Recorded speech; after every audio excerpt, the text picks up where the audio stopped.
Padrinho, qual a diferença de um mestre encantado para outro que não seja? A princípio, e sendo assim bem sucinto, mas bem taxativo, bem objetivo, encantado a gente entende que é tudo aquilo que não teve morte física, né? Então existem alguns mestres, até oriundos de outras vertentes, que em suas melodias, em seus pontos, em seus cânticos, sempre falam, né? Chiquinho é rei, também é feiticeiro, foi encantado nas águas do Maranhão, e a gente entende que essas entidades que trazem essa particularidade são entidades que não tiveram morte física. Encantaram-se. Existem vários portais na natureza. Explica melhor. Existe um reino debaixo das águas, eles são levados para lá. Como que o senhor tem essa visão do desencarne que não teve desencarne? Dentro da Jurema existem vários reinos, né? Existem vários reinos. Dentro da natureza existem vários portais, né? Existem na Paraíba o portal de Tambaba, que é considerado um portal, né? Então existem vários portais na praia, no rio, na mata, né? Em outros lugares, nas pedras, em pontos energéticos da natureza, claro, né? E que essas entidades, né, encantadas, em algum desses pontos energéticos, houve esse processo de encantamento, né? Não de morte física. O senhor como juremeiro, não o senhor como pessoa, né? Acredita em extraterrestres? Só acredita em extraterrestres? Existe ligação da ufologia e da Jurema? Eu vou lhe responder isso com a frase de Shakespeare. Existe mais coisa entre o céu e a terra do que possa explicar a nossa vã filosofia. Eu não duvido de nada. Tem uma pergunta aqui, ó. Me conta aí, padrinho, como que foi seu chamado para a Jurema Sagrada e de que forma esse encontro transformou a sua vida? Bacana, isso é muito importante, eu acho muito bacana isso. Eu sou filho de uma mulher negra, né? Ao contrário do que muitas pessoas dizem que eu sou racista, porque existem muitos mitos, né? A gente, infelizmente, paga porque vira um expoente, às vezes, de alguma coisa, e a gente paga por muita coisa. Não tem nada disso. Não, mas as pessoas são tão loucas, que alguém falou que eu não podia ser juremeira porque eu não sou do Nordeste. Nada a ver essas coisas, gente. Não, mas... A senhora é brasileira. Não. A senhora é de Rondônia? Não, eu sou de Rondônia, mas meu pai é de Uruoca, Ceará. Gente. Toda a minha família é nordestina, tanto de pai quanto de mãe. E aí, às vezes... Não, mas assim, mas a gente percebe às vezes que as pessoas tentam desvalidar você sem saber a sua história. E agora a gente vai saber como é que o senhor se deu, entendeu? Nesse encontro e teve esse chamado. A gente sempre pergunta isso pra todo mundo, não é? Sou filho de uma mulher negra, né? E a parte do meu pai, ela é uma parte nórdica. Eu vou dar mais novo, minha mãe era vermelha. Já estava lá, olha. Claro, nórdica. Né? A minha família vem dali da Noruega, da Dinamarca, por parte do meu pai, desce para Portugal e de Portugal vem para o Brasil.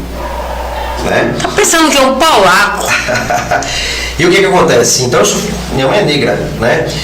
E o que acontece? Só que com 4 anos de idade, eu sempre tive uma coisa, minha mãe, muito forte, ligada às mulheres mais velhas. Eu sempre tive sempre houve essa ligação. A minha avó me pegou para criar com 4 anos.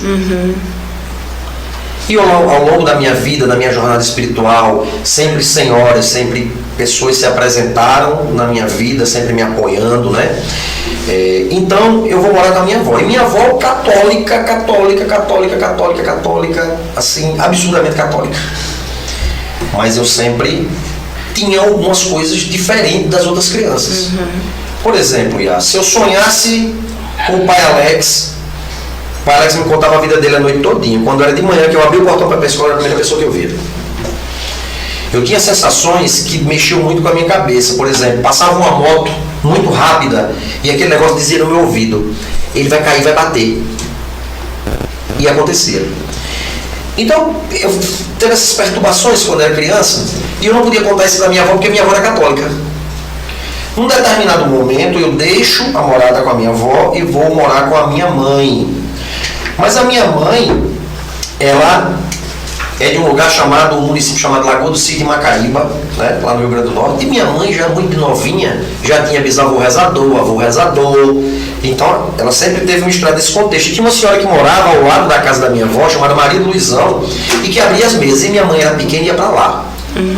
Só que minha mãe ia ficar na janela, né? Assistindo as coisas. E aí, num determinado momento da minha vida, quando eu vou morar com a minha mãe, começam a aparecer aqueles fenômenos que aparecem com a maioria das pessoas, como que é o chamado através da doença. Então eu ia dormir, acordava com o braço inchado, ia dormir, acordava cheio de tumores debaixo do braço, a minha boca tem uma cicatriz aqui, de tumor que nascia, e o médico desenganava, e assim eu passei uma série de situações, até o dia que a minha mãe me levou na casa dessa senhora Maria Luizão, por isso que eu fiz um paralelo. E aí seu Zé Bilintra desceu e disse assim: você tem um chamado e tem uma missão, você e seus irmãos, porque lá é igual a caixa de maribondo, todo mundo lá nasceu para a espiritualidade e é preciso que vocês assumam isso, se você quiser ficar bom e ter uma vida saudável. Mas não sou eu que vou lhe curar. E aí seu Zé sobe e desce um mestre em Dona Maria cantando assim: ai menino, não vá na serra que o Tor está na malhada. E esse mestre me curou. E eu fui para casa da minha avó materna, né? Que era nessa cidade lá. E minha mãe e meu pai, eu passei uma semana com esse ponto na minha cabeça. Aí eu disse para minha mãe, eu não gosto disso, porque a minha criação com a minha avó era para não gostar. Era para não gostar. Eu não sou muito chegado nisso. Mas eu acho que se um dia eu entrasse nessas coisas aí de Jurema, de Macumba, de Catimbó, eu acho que meu mestre era aquele homem. Era um prenúncio, né? Porque eu sou consagrado para ser Zé da Virada e o homem era seu Zé da Virada que veio me curar. Sério? É. Isso é verdade. A minha mãe está aí viva para falar isso. Aquela ligação, aquela certeza. Então, a história começa aí. E aí eu começo realmente a entender. Aí pronto, parece como um passe de mágica. A Jurema passou a água para beber, se a água para eu beber e o pão para eu comer. Se eu não tivesse dentro de uma casa de Jurema, eu não estava feliz. E aí eu ia para a escola não façam isso, viu que eu vou dizer agora. Aí eu gaseava a aula e ia para casa da minha madrinha Mônica. E aí foi se desenrolando. Mas a minha história começa mais ou menos assim, né? Esse meu contato com a Jurema se dá dessa forma. Através da saúde. Através da saúde. Ô padrinho, acho que a maioria das pessoas, né? Eu também, meu contato foi por conta da saúde. O seu também? Foi, minha mãe um dia vai você colocar ela ali pra contar, né? Tem que trazer a minha amiga aqui, ué. Ó,